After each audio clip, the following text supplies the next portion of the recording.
Good evening, folks, and welcome back to another episode of Backmarker Battles. I'm your host of the ARC Racing Podcast, Colby Evans, and we had a fun weekend out here in Phoenix, and we're here to talk about all the fun Backmarker Battles that we had over the previous weekend, and then also previewing this weekend's chaotic races at Atlanta. We have a big show for you guys today, so I thank all of you guys for tuning in as usual. We're going to get through my small little intro that you guys know I go through at the start of every show, and we'll get right into the action. So you guys know the drill.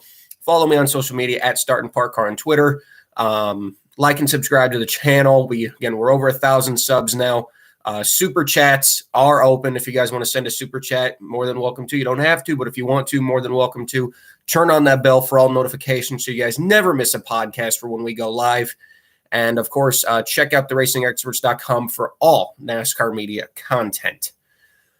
Whew, love. I know those intros are long. So let's get right into it, shall we? So we were at Phoenix, and, I said it on last week's preview shows. I said it yesterday on the ARCA podcast. I really don't like Phoenix. I've never been a fan of this track. Ever since the 2011 repave, I don't like the racing. Pre-2011 Phoenix will always be my favorite Phoenix. It's just not appealing to me, especially as the surface has gotten older and older and older. I feel like the racing has gotten much worse, in my personal opinion. Xfinity race I thought was good in parts. The Cup race I didn't think was any good from start to finish, personally.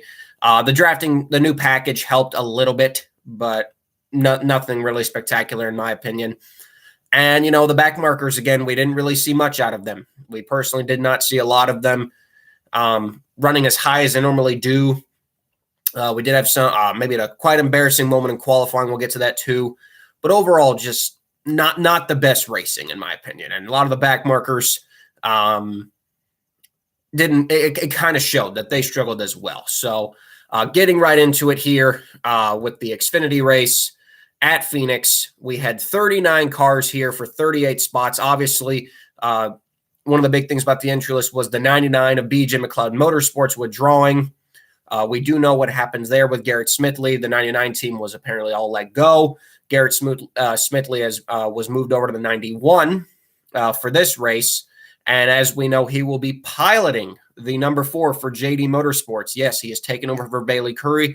We will get to more of that when we get to our Atlanta preview, but that's kind of a little bit of preview of what happened to Garrett Smithley. So we only had 39 cars for 38 spots. Coming into this race, in my opinion, the biggest battle was going to be between whether the 66, who had returning Brian Weber, or Dawson Cram, who was making his first start of the season for CHK. Who would get in? It was basically who's ever going to be faster than the other. Even though the 66 had a few points, it was pretty much do or die for the 74 team. Were they going to go for their 4th straight DNQ, or were they actually going to make the show? So going into practice, I was listening on the scanner. I was listening in on the scanner for this race. I was on the 66 MBM radio.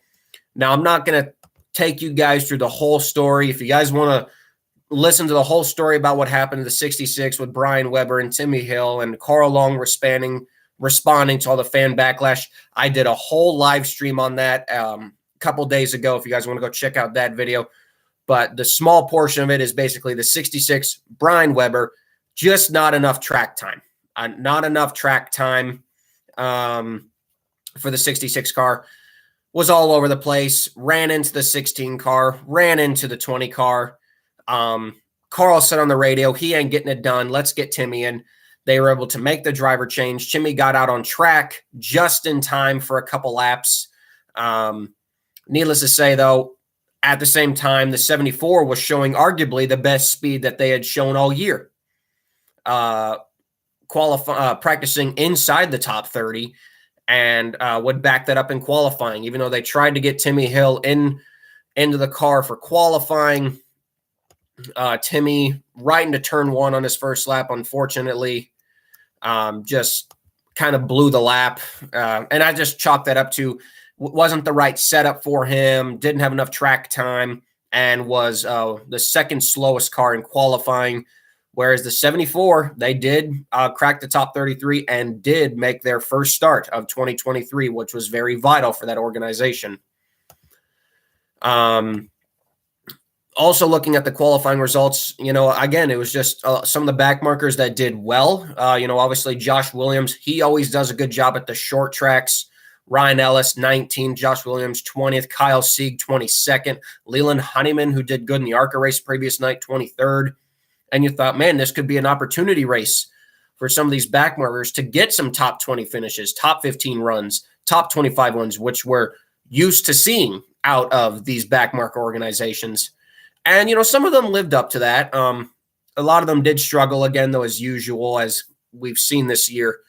Right out of the gate, though, unfortunately, it kind of seems like the old stuff they used to plague the 74 team reared its ugly hand again as they fell out with fuel pump issues very early in the race, went to the garage, went 30 laps down, came back out, got 4 straight free passes, and then unfortunately the problems returned, and they just elected to not return to the race, which in reality, had they returned to the race even after fixing the problem, they likely would have only gained 1 position, which wouldn't have garnered them any extra owner points or any extra, anything outside of maybe just a little bit more purse money, which at that rate's not really worth it to go back out there and risk the car again. So they dropped out early. Race itself, like I said, it was okay. I think the biggest problem for Xfinity is, we had our spins. We had our couple of crashes. I don't know. I just didn't really like the race. We just didn't really have a time to get into a groove, in my opinion. Greg Galding's had a tough start to the year with a 08 car. Not the same speed. I do think going from both Chevrolet to Ford isn't really doing him much favors. I don't think the Fords for SS Greenlight Racing are particularly better than the Chevrolets. I think they're worse. I think if Gray was running Chevrolets, he'd be a lot faster, because the whole West Coast swing, he was slow. He was slow at Fontana. He was slow at Vegas. And he was slow here, which is not what I was expecting to see out of Greg Galding and SS Greenlight. I expected this partnership to be somewhat to where they were back in 2019 when Gray was running top 15, top 20, top 15 every single race. So they crashed again. Gray took a hard hit. He easily got the wind knocked out of him, but luckily was okay. But rough start to the season for them. The 07 of Blaine Perkins again fails to finish with a suspension failure, and that's 5 DNFs for SS Greenlight Racing, the most of any Xfinity team so far this year. That is really bad. That is really, really bad. And it's no fault for Blaine Perkins. I don't think it's really any fault for Blaine Perkins. I don't think it's any fault for Galding. It's just a lot of bad luck. But it is kind of sad to see where how far SS Greenlight Racing has fallen, man. I mean, you look at, I would say they were one of the top 3 prominent underdog organizations in 2019. And you look at them now, and they can barely crack the top 30 on speed and during the race with a guy like Greg Galding behind the wheel, which it just sucks to see. It really sucks to see them just not performing up to the standards I thought they would be. Another car that I kind of expected to run a little bit better was the 44 of Jeffrey Earnhardt. So far this year now, again, I do chalk it up to the West Coast swing. You have to run the same car and the same motor if it's not hurt. You have to run the same car and motor all 3 races. So the logistics of that, where if you suck at California, chances are you're going to struggle every single race in the West Coast swing. And that's where I feel like maybe what happened to Jeffrey Earnhardt. He didn't show a lot of speed at Fontana. He didn't show a lot of speed at Las Vegas. And he really did not show a lot of speed here. I don't think Jeffrey ran inside the top 30 literally the entire race. I hope we see more speed out of this 44 team because, I mean, I'm a big Jeffrey Earnhardt fan. I've been a big Jeffrey Earnhardt fan, 2013, 14. Basically, when he just kept running part-time, I was always cheering for him. Just like the guy. He's a really likable guy. I love Jeffrey. Love Tommy Joe, of course. Love Caesar. I just love everyone at Alpha Prime Racing. I got a lot of friends who work there, and I want to see this 44 team succeed. But so far, man, 44 team is really not getting the finishes that I thought they would get for how much funding that Jeffrey is bringing to that organization. Garrett Smithley, he drove the 91, like I said, this week. Now, it was supposed to be a multi-race deal with the 91. But apparently, of course, with the move to JDM, it looks like that those plans have fallen through. Jay Garrett really didn't do anything special. He usually runs Phoenix quite a bit, but he's never really been that quick here. Anytime Garrett has run a Cup car here, an Xfinity car, just never really seems to get a good run out of it. And again, only 32nd, which was kind of weird to see him run as bad as he did. But then you see Josh Williams all the way up there in 21st. Joe Graf Jr. down in 31st, qualified halfway decently, I would say, for what the 38 car usually does. 24th, but down in 31st. I'm curious to see what Joe does this year. I would say the 38 car was about on par with what the 07 was capable of last year. So I think he's not necessarily in a worse car, and he's not necessarily in a better car. I would say Joe Graf is in about the same type of ride as he was in last year with the 07. So I would expect top 30 runs, top 25s at least. Again, Phoenix is a track that you can easily struggle at, and he did not run well in this race last year. He ran a backup car and was arguably the slowest car the whole race. So it's possible, some guys just don't have the knack to drive Phoenix. Patrick Emmerling in the 53. Of course, we mentioned due to, maybe issues with a crash clause, CJ McLaughlin will not be back with Emmerling Gase until Talladega. And Patrick drove the car, MBM backup car at Las Vegas, and they drove the repaired Vegas car here at Phoenix. Struggled with the car throughout the race. Again, Patrick brought it home cleanly, though, in 30th place. Are in about 30th place. So, like I said, a decent run for them. Brennan Poole, 29th. Bailey Currey, 28th. Leland Honeyman, he was running better than 27th, but unfortunately got involved in a crash in the race, 26th. Other backmarkers, Joey Gase was 26th, probably one of the better runs for that organization this year. Kyle Sieg, unsponsored this season, so that's kind of, it makes me wonder if the 28 really will go the whole year. I don't expect it to if they're unsponsored. He was 25th. Josh Williams was up in 21st. Jeremy Clements, despite having a cylinder issue, still managed to get a top 20. And Ryan Ellis, after struggling most of the season so far, Ryan Ellis got a very solid 19th place finish. And, of course, everybody's favorite backmarker driver, Kyle Weatherman, comes through for Our Motorsports again and gets another top 20 finish in 17th. Another great run for that Our Motorsports team that we know wasn't doing very well financially. And thankfully, they got a good driver behind them, and they got some much-needed financial help from Larry's Lemonade. So Our Motorsports, I feel like, is actually doing quite well. If they could just get a few more sponsors in to where Larry's Lemonade doesn't have to help fit the entire bill, I think Our Motorsports could easily settle themselves right back into a top 15, top 10 caliber team weekly, which they're doing right now, but a few more sponsors would obviously help that cause. So, like I said, overall, the Phoenix race, I thought it was okay. Wasn't special in any means. I don't think any Phoenix race has been special in a while. Some backmarkers did well. Some backmarkers struggled. A top 30 10K bonus coming out of this race. The 44 hangs on. All three Alpha Prime cars are in the top 30 10K bonus coming into Atlanta.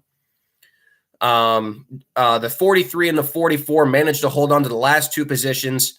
The 53 has been knocked out.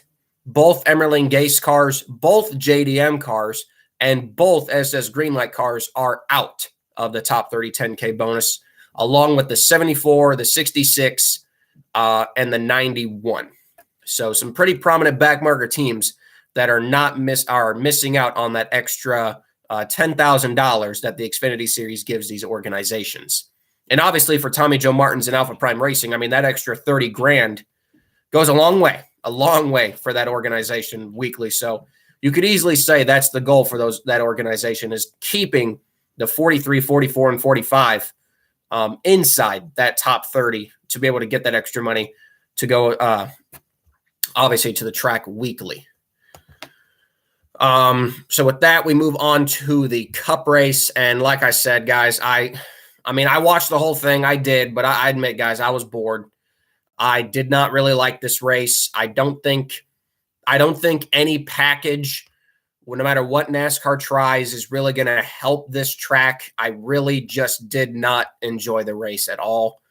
Honestly, I was more interested with, again, how the backmarkers were going to race each other. I was interested in more how the 15 of Todd Gilliland was going to race the guy who replaced him this weekend, Zane Smith. And I was curious to see if BJ would have more short track speed now that he showed more speed with the 78 car. Really, that's what I was more watching the entire race. I listened to Todd's and BJ's radio the entire race. But yeah, not really much to talk about in terms of the backmarker portion. The 15 and the 38 ran around each other literally the entire race. Todd ran ahead at some points. Zane Smith ran ahead at some points. And really, I just pointed to overall pace in the car as to why the 38 beat out the 15. I don't think it was driver talent, because Todd outqualified Zane and was right up there with him with lap times the entire race. I think it was just overall pace with the 38 car was much better than the 15, which is pretty obvious. I mean, it's like that most weeks anyway. But still a very impressive performance, I would say, by Todd Gilliland, because even Todd Gilliland's fastest lap compared to the leader's fastest lap was only off by about 0.6 throughout the whole race. So it really does show you, though, number one, how close at the start of the run all the Cup cars really are. It really does show you how close the Cup field really is, at least at the start of a run. BJ McLeod, unfortunately, was out early with a fuel pump issue, so we really didn't get to see what he was made of. For 3 weeks in a row, poor Cody Ware. I mean, Cody Ware, he struggled at Fontana with a massively slow car off the pace. Same thing at Las Vegas, and same thing here, man. I really hope they can get him a better piece for Atlanta that can at least hang in the draft, because this car was no good. Whatever car that they used for these 3 races was doing Cody no favors. And I mean, Cody was just complaining about the car a lot through the whole race. He just couldn't do anything. He really just couldn't do anything. And when I posted that the 78 car saying I'm not going to go back out and run out there 20 laps, I think to an extent I was surprised at how much hate that post got. But, even if the 78 went back out there and finished, they wouldn't have gained any positions. And you're like, well, they wouldn't have known that they weren't going to gain anything. Well, realistically, I mean, let's look at the Phoenix races. There's only 36 Cup cars out there now. There's not 43. So the field is already quite smaller. You take out the 78, you're down to 35. Everybody gets spread out. You're not going to have a yellow unless somebody blows a tire. And I think that's one of my biggest problems when we have these shorter fields down to 36, because 43 Cup cars, there was a lot more chances for crashes and action to happen. Well, when we're down to 36 and you eliminate, 5 cars down to 31, I mean, there's just less likely to be a crash. And I feel like that's why we've seen less multi-car incidents on track. But I don't think the 78 necessarily did anything wrong. I mean, we've heard that on the radio dozens of times with bigger tier teams. I don't have any problem with the 78 repair not going back out. I mean, we've heard that many, many times with top tier drivers. Tony Stewart has admitted that multiple times on camera, that he just parked the car even though they could have finished the race, or they could have fixed the car and finished the race. So I don't really understand why so many people had issues with the 78 team not going back out and finishing the race. I don't really know. You're saying, well, NASCAR heard them, they're not pushing 100%. And I understand it from that aspect, but I think at the same time, NASCAR also understands the situation. This is a team that, necessarily they don't want to tear up their stuff. And realistically, BJ really would have just been in the way, because, I mean, if he's 20 laps down, he can't push it. He's got to stay out of the way of everyone, even guys like Cody Ware. He's got to run slower than Cody Ware.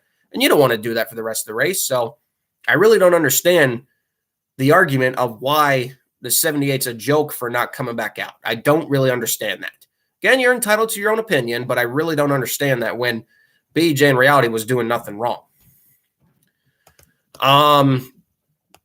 It was about time we actually saw some damn speed out of the 77 car. Finally, Ty Dillon shows some actual speed for once. Ran ahead of the 15, the 51, and the 78 finally for once on pure pace. Got his best finish of the year of 30th, which, again, is not really saying much of anything, but needless to say, it's his best finish of the year. Corey LaJoie, his teammate, finished only 26th. Still finished ahead of teams like Justin Haley and Ty Gibbs, though, and Noah Gragson. So still got some pretty decent runs there. For Spire, again, like I said, this is a track where the back markers do struggle. Even Ricky Stenhouse was luckily able to get a 19th place finish. Michael McDowell was able to get a top 15. So we still had some good back marker finishes up there in the field because Michael McDowell is just awesome. And Ricky Stenhouse is, again, awesome. He's just, again, my biggest problem with Ricky Stenhouse is he just overdrives. He overdrives the car that he's in. He's not driving a 10th place car. Ricky Stenhouse is driving a 20th place car like a 10th place car a lot. And I feel like that's why Ricky tends to crash so much. And again, that's a hard thing to do because, Ricky was driving for Roush, which, you could say from sometimes we're 20th to 10th place cars. JTG is a 25th to 20th place car. And I think Ricky's just simply overdriving it almost every week. That's why I think he keeps crashing all the time. But needless to say, after this race, we did have some big points penalties for Hendrick Motorsports, all being docked 100 points. Justin Haley being docked 100 points due to louvers. Louvers with the car being malfunctioned, and NASCAR has been very, very, very harsh. Like, they do not want anything modified on this car. It's kind of like the early days of the COT when we saw Jeff Gordon and Jimmy Johnson's cars get confiscated at Sonoma in 2007. They don't want any part of this car being taken away at all or being messed with at all.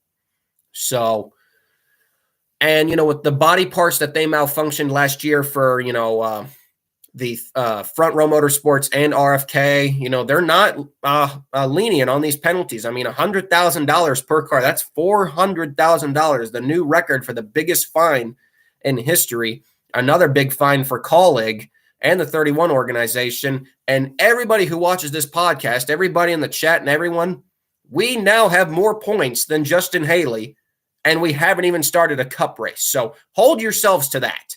I have more points than Justin Haley right now, and all of you have more points than Justin Haley right now in the Cup Series. So we can hold ourselves to that at least to that. But it did have a very massive effect on the owner's points coming out of this race. The 31 Colleague entry is now down to 53rd in the points. I don't know why it says 53rd, but minus 40. The number 9 Hendrick entry is now minus 16, while the number 5 Hendrick entry is down to 32nd, and the number 24 Hendrick entry is down to 29th.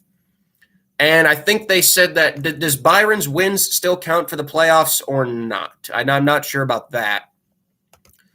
But the one thing that it does do is it does move the 77, the 51, and the 15 out of the top 33 or inside of the top 33. But obviously, I think we can say that the 9 will repass them eventually. So they will all fall back down. But for now, we could say that those 3 cars are inside the top 33. But I will say for Hendrick, I don't think that's going to be a problem. I'm sure they're going to get all their cars into the playoffs. But I did post a tweet saying that I think this might be a problem for Colleague. I don't expect them to be a winning car this year. And as we know, with the Cup Series, the top 25 at the end of the year get a $1 million bonus. And that, a lot, even though teams are spending, that kind of money almost every couple weeks, that extra $1 million goes a long way. Christmas bonuses for the crew guys, for more equipment for the team.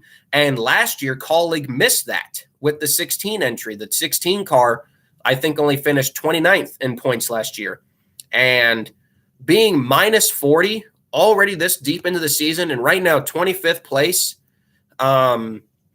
is the 43 of the Legacy Motor Club car. They have 53 points. So right now, Justin Haley and Colleague's 31 car are 113 points behind 25th. And I would say if they don't win, that is unrecoverable. For what that 31 car runs weekly, that is unrecoverable. So I think the biggest problem for Colleague is now they have no chance at that extra $1 million bonus. And depending on how AJ runs this year, there's a possibility that both colleague cars could miss that $1 million bonus, which, for a lot of these organizations is very crucial. And I think as we see more races go along, we're going to see the organizations that will struggle to hit that $1 million bonus. I would say some teams that are in trouble with that are the 42 of Legacy Motor Club. I think, the 42 has done nothing this year with Noah Gregson, the 38 and the 21. Somehow the 15 of Rick Ware Racing is still 26th in points. I mean, maybe, I don't know. I don't know how much money Rick Ware is putting into that 15 car more than the 51, but it's clear that Rick Ware has definitely put more effort into his Cup program, because the 15, no matter who's driving it, has definitely shown way more speed than the previous years. Definitely now more speed than the 51. And it makes you wonder that if it almost makes you wonder if Rick Ware may go down to one car next year. I could see it. Maybe Rick Ware just gets offered too good of a deal by one of these higher organizations for one of his charters and just goes down to a one-car organization. And if the 15 were to finish inside the top 33, well, then that would reset the 3 years. So right there, Rick Ware would have 3 more guaranteed years left in the Cup Series if they just go down to one car. So from a business standpoint, I could see that, because right now, with the way the 51's running, there is no way that the 51 will be able to keep the charter coming out of this year. There's just no way. But I could see Rick Ware doing that. I really could. I could see Rick Ware putting more money into one car, focusing on one car, and just keeping the second one out there for, I guess, just like to make a profit or something. But again, it's all speculation, but I could see that. I really could. I think that would be the smartest move, because, Rick Ware made bank selling 2 of those charters at the end of 2021. Livefast right now is 35th in points. They are just ahead of the 77. The 77 Spire entry realistically is still the lowest car in owner points. To put it into perspective, the 67 of Travis Pastrana is still higher in owner points than the 77 car. And the 77 has ran 4 races. The 67 ran 1. Just put that into perspective. The 67 is still ahead of the 77. And, just talking about these charter prices, it is why I honestly will still say Junior Motorsports will never go to Cup. I don't see why people still think he will. I think it's too late at this point. I think it would be bad if Junior Motorsports wins to Cup. I don't think they would do anything. I think there's just too much. The next-gen car is almost just too much for them, I feel like. I feel like their Xfinity program is where it should be. The Xfinity program is more old school, which is what Junior's more about. Junior is a very old school driver, a very old school owner. And, I just feel like, in general, he likes the Xfinity series because he still has the freedom to build your own chassis. Now, again, I know, you build your own Cup cars, but it's like a kit. With Xfinity, you can still build your own chassis from the ground up. And I feel like Junior genuinely probably enjoys more doing that with his team than having to just build a next-gen car together. I just feel like there's a lot of reasons why we won't see Junior Motorsports in Cup, but I really feel at this point with the charter prices, it's just not going to happen. I will be genuinely shocked if Junior Motorsports ever goes to Cup. But yeah, for BJ McLeod, not a good run for them. Harrison Burton, I don't know what has happened to the Wood brothers, if it is Harrison Burton, but the Wood brothers, you could say they're officially classified as a backmarker team for the first time since really 2008. 2008 was the Wood brothers last year where they ran like crap. And then they scaled back to a part-time schedule up until 2016. But from 2016 to, I would even say the last year of Paul Menard, they were running very well. I thought they were still a very good upper mid-pack to top-tier team. And ever since Burton has taken over, they've done nothing, absolutely nothing. They didn't really have any good runs last year. They haven't had any good runs so far this year. I don't know if it's Harrison or what it is. And this car is coming out of the Penske shop. But it's it's really sad to see such a legendary car struggling this much. It really is. But it's shocking also because this car is coming out of the Penske shop and it shouldn't be struggling this much. I mean, the fact that we're classifying the 21 now as a backmarker team. So, yeah. Yeah, that sucks on a lot of levels. But yeah, coming out of this race, the top 33 charter bow, the 77 is still 9 points behind the 78. The 15 has a huge lead over its competitors. 12 points over the 51, 24 points over the 78, and 33 points ahead of the 77. And that will be probably the biggest car that the 77 will have, or the 15 will have to deal with. And races like Atlanta this weekend for sure need to be advantage races for the 15 to make sure he stays ahead. So that was Cup Phoenix. Phoenix as a whole, not very good. Like I said, I didn't really enjoy it at all. Still, I don't think this track should have 2 dates. I don't think this track should be the championship finale race at all. I still see no problem with Homestead. We should have never left there. Well, let's get on to something a little bit more happy about. Let's talk about Atlanta. Yes, Atlanta. Atlanta, now the Super Speedway Atlanta, which, again, not really fond of, but I like it more than Phoenix, that's for sure. All 3 series are running there this weekend. No practice, which is dumb, but the teams apparently lobbied for it. So if they have issues in qualifying, well, then so be it. That's what they asked for. So all 3 series are there for the truck series.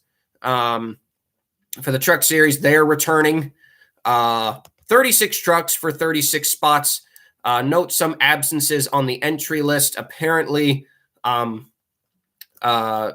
Chris Hacker was supposed to be here with a team that he didn't mention. The 47 G2G was scheduled to run a second truck at this race with BJ McLeod. Shocker, they didn't show up. I wonder if they fell through or BJ maybe just said no. But yeah, the 47's not there.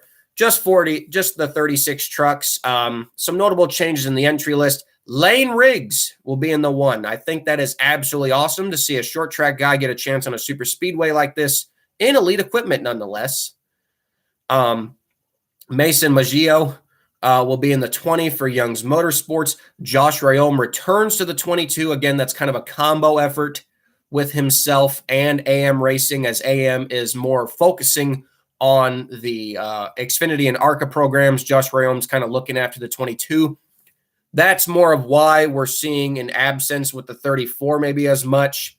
The 34 will really only show up for Rayome with pay drivers. Otherwise, if there's no pay driver, I wouldn't expect to see the 34 show up, be honest with you. But yeah, so we got Ryan Vargas is in the 30. Ryan Vargas, yes, former Xfinity driver, or I guess still current Xfinity driver, is kind of part-time in both series. On Point Motorsports is back after taking a couple races off. He's back with Ryan Vargas. Brett Holmes, of course. Keith McGee, he's back for the first time since the Phoenix finale last year. He'll be in the 34. Bailey Currey, again, I feel for Bailey. You know, he works so hard for these opportunities, but he's in a niche truck this weekend, so he's in a great truck. Glad Bailey's getting these opportunities and great equipment for truck series. Akinori Ogata's in the 46. I do believe this is a one-race deal for Akinori. It's good to see him in the back in the truck series. And, of course, I believe, and Jack Wood returns to the 51. Those are the only truck series really changes to the entry list. No DNQs for this race. I didn't expect to see really any DNQs. The truck series, I've been a little concerned about the truck series, We saw a short field at Las Vegas, only 36 here. And looking at the part-time sheets on the Wikipedia pages, I don't see a lot of part-time organizations. I don't think the truck series will have a lot of DNQs this year, other than COTA and Talladega. I really don't see any other tracks that could possibly be bringing DNQs. The standalone truck race in a couple months, in a couple weeks, I don't feel like that'll even have a full field. Like Milwaukee, I don't think Milwaukee will have a full field. Well, we'll have either a full field or an exact field. I just don't believe we'll see many DNQs out of the truck division this year. unfortunately. Overall, I mean, I enjoyed the truck race last year. I am curious. I talked about this last year in the second Backmarker Battles review for Atlanta, and that we saw how the track, it didn't act the same as it did. Both Atlanta races last year were different. We didn't, of course, the truck series doesn't count because they only raced there the first time. But what we saw with the Xfinity and Cup last year was different than the race back in the spring. And I'm really curious to see, since this is a 1.5-mile track, it's a lot more smaller than a 2-mile track. As the pavement wears out at Atlanta, okay, as the pavement wears out, will they still be able to go wide open? Will we see a 2008, 2009 era Daytona where that track really comes down to handling? Will we see a couple of cars pull away from the field? I think we could see that, because as this track gets older and older, it's not going to be able to do the same tendencies. You're not going to be able to go wide open because the track's too small. And I think right there, to that extent, I think that's why Atlanta, in some cases, could actually become one of the more fun super speedway type races, because it could really come down to pit stops and handling and who overall built the best race car or race truck. And that's why, like, you go back and watch 2009, 2010 Daytona for Xfinity and Cup. I loved that kind of Daytona where it was all about handling. Tires meant everything. That was my favorite Daytona, to be honest with you. And I think we could see that out of Atlanta, because, again, you go back to the Xfinity races, more in particular last year. You look at the one in spring and you look at the one that happened in the summer, and they were not the same races. They were two completely different style races. And I think that's because the pavement had started to age. Now that the pavement has had over a year and a half on it, I don't think it's going to race the same as people think. And it's why I think we're going to need practice at a track like this. I don't think – I also don't like the pit entrance at the beginning of turn 3. I mean, I can understand why they would want the commitment line there, maybe for the teams to slow down and then curve around. But I just don't like that, personally. I think you're just setting yourselves up for a crash. But that's the truck race. Backmarkers, of course, we got the Young's Motorsports organizations, Rayon Brothers, of course, top backmarker of Timmy, G2G, Nice Trucks, of course. All these guys usually draft pretty well. I don't think there's any of these trucks that will struggle to stay in the lead draft. Will we see a big one? We'll find out. We didn't really get to see a big one in the truck race. We did see a couple of trucks get torn up, but nothing really serious. I think it'll be a fun race as usual. If you want me to give me a race pick, I'll take John Hunter Nemechek as the winner for the truck race. Moving on to the Xfinity race. Xfinity, again, kind of the same entry list that we've been seeing the last couple weeks. 39 cars again for 38 spots. We did have one car withdraw due to the impending rain. Alpha Prime Racing apparently was going to run a fourth car, the 42, with Cesar Baccarella. But due to the impending rain, they have withdrawn. They have renumbered that car to the 66. Timmy Hill has withdrawn. No, they haven't withdrawn, but Timmy Hill was the original driver. They have taken him out, and Cesar Baccarella will drive instead. I think it's a smart partnership for MBM. It brings them some extra sponsorship dollars, and it makes sure that they will be in the race. Again, 39 cars for 38 spots. Rain is in the area for tomorrow. Qualifying is not looking good. CHK has Dawson Cram returning once again. And if qualifying does happen, usually the DNQ will probably either be between the 66 or the 74. But if qualifying does not happen, then the 74 will go home again. No real other changes to the entry list. But like I said, Garrett Smithley back with JD Motorsports for the first time since 2019. I feel for Bailey Currey, but unfortunately the racing business, like I said, the racing business sometimes can really be a pain.